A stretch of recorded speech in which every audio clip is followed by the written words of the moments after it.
want to talk today about how to be a good homemaker. Now, I want to approach this from a very humble perspective because I am a pretty new mother, wife, homemaker in general. I have 2 kids. One is 2.5 and one is 8 months.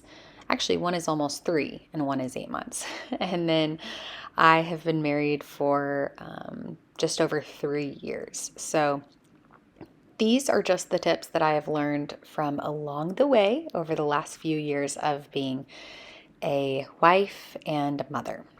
So my first tip is to know your priorities and to prioritize well. This is a very broad tip. All the other tips that I have are not as broad, but this is actually why you'll see that I am posting much less on YouTube and not at a regular cadence as well, because my priority is serving my family, and being a good homemaker. And so in order to do that, that means that sometimes I have to set aside my hobbies. And believe it or not, YouTube and my blog is a hobby for me. And so it's so easy for me to make it a job, but it's not. My job is my home and my family. And so I need to keep that into perspective. But what do you have? What do you have that takes away from your family? Everyone has something. And I heard someone once say, this is not a direct quote, I'm going to botch it, but you'll get the idea. They said, whatever tasks you have, if you have a task that's taking away from prioritizing your family, give those tasks back to Satan and spend time with your family. Again, I'm totally botching it, but you get it. Satan is always going to try and get us homemakers to put our focus away from our family. And so, sometimes we will mess up and our focus will turn away from our family. And it's like this cycle, and you just need to rein it in. And so, anyways, find what those things are for you, and, don't totally take those out of your life if they bring you joy, but put them in their due place in your life. So how to be a good homemaker. First is make sure that you have a joyful demeanor. This will set the tone of your home. And so my biggest piece of advice for having a joyful demeanor is to not complain. Complaining is such a killjoy, and it's so easy to do, isn't it? When your husband walks through the door, you just want to tell him about everything that happened, good or bad. But unfortunately, the bad tends to fly out of our mouths before the good does. It shouldn't be this way. If we can get into the habit of our husband walks through the door and we just tell them all the good things that happened that day, then it's going to set the tone of the home to be joyful, and your husband's going to look forward to walking through the door. So have a joyful demeanor. Also, your kids, if you have children, love when mommy's happy. So have a joyful demeanor, smile through the chaos. I know it's so much easier said than done, but do your best. The next way to be a good homemaker is to set yourself up for success.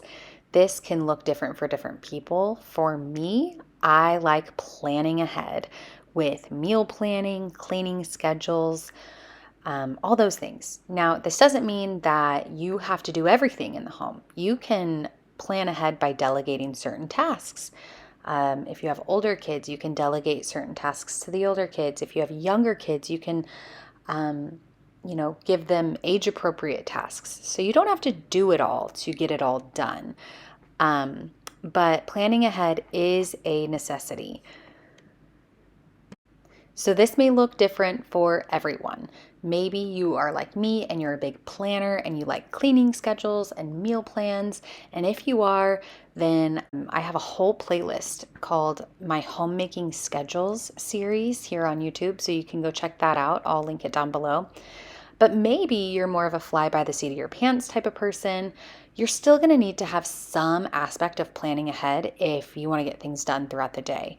And so maybe that looks like the night before you just, go through your calendar or your to-do list and look at what you have going the next day.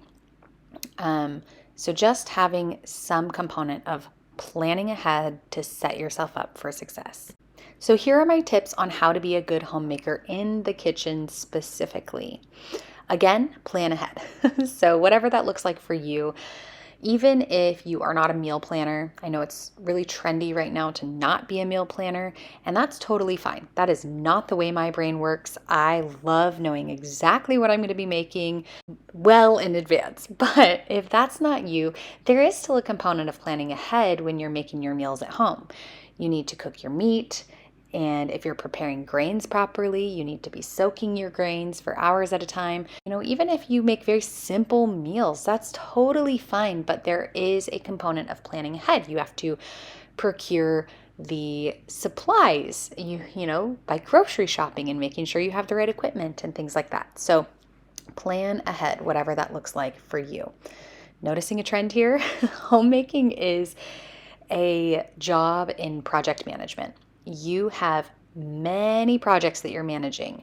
The cooking, the cleaning, if you have children, then the children, there's lots of irons in the fire. So you are a project manager. Another way that you can be a good homemaker in the kitchen is to have a couple go-to meals that you know the recipe by heart.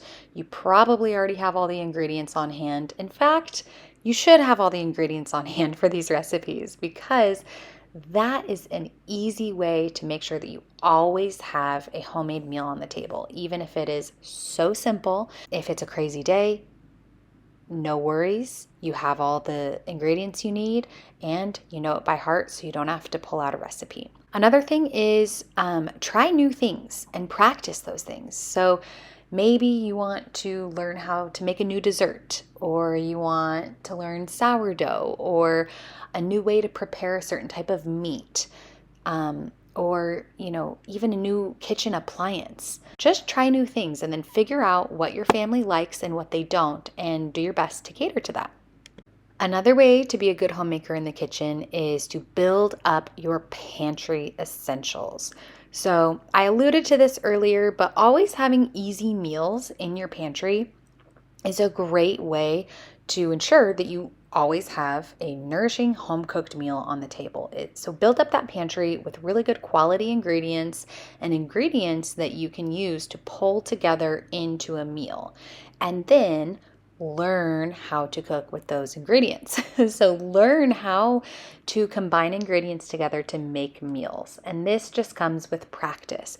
Pretty soon, you're going to figure out what ingredients go best together and what your family likes, what types of flavors and seasonings and spices and all kinds of things that your family likes. And then you'll be able to just play off of that and quickly make up a meal in a pinch, just using your pantry ingredients.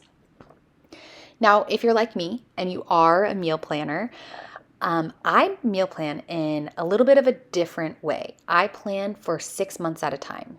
And I have several videos on my YouTube channel about how I meal plan. So I'll link the playlist below for my meal planning method. But I also sell my 6-month meal plans. And so my meal plans come with all the recipes you need, and they're laid out in a rotational format. And all the grocery lists are created and all that. It's all done for you. So I sell those, and I'll post the link down below for my website. So another way to be a good homemaker is to prioritize your relationships. So prioritize relationships over tasks, meaning relationships trump the tasks that you have. Now, this is a biggie, and it's also one that I have really struggled with in the past, because my brain is very task oriented.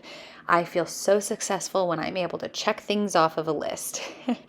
And so I find it hard to stop and prioritize a relationship rather than checking those things off my list. But which one glorifies God most? Relationships. So prioritizing the people in your home and the relationships around you are very important. And sometimes that means that you have to set aside the tasks on your to-do list. And so, again, plan for how you're going to prioritize these relationships. The way that I like to do that is I actually made myself a challenge. So it's called the Bless Your Husband Challenge. And this is particularly so that I could grow my relationship with my husband. But it's called the Bless Your Husband Challenge. I posted it all on YouTube. And so there's a whole playlist for it. But I essentially made prioritizing my relationship with my husband a part of my daily tasks, which sounds so funny, but I just created little blessings for every day that I could bless my husband with. And so sometimes they were so small, like praying for my husband or, writing out a gratitude list for him, things like that. But essentially it took prioritizing a relationship and it made it into a task that I could, check off of my list. And so it's okay to play to your strengths. And if one of your strengths is, you're task oriented, then take one of your weaknesses and play to your strength, if that makes sense. The next way to be a good homemaker is to give your family things to look forward to. So if you have young children, this could be play dates or, little play groups that you do once a week or going to a fun place that they like. If you have older kids, it could be, doing some kind of adventure or hike or something like that. But give your family something to look forward to each week or even little things to look forward to each day. Little moments in the day where you connect with your kids or you connect with your husband.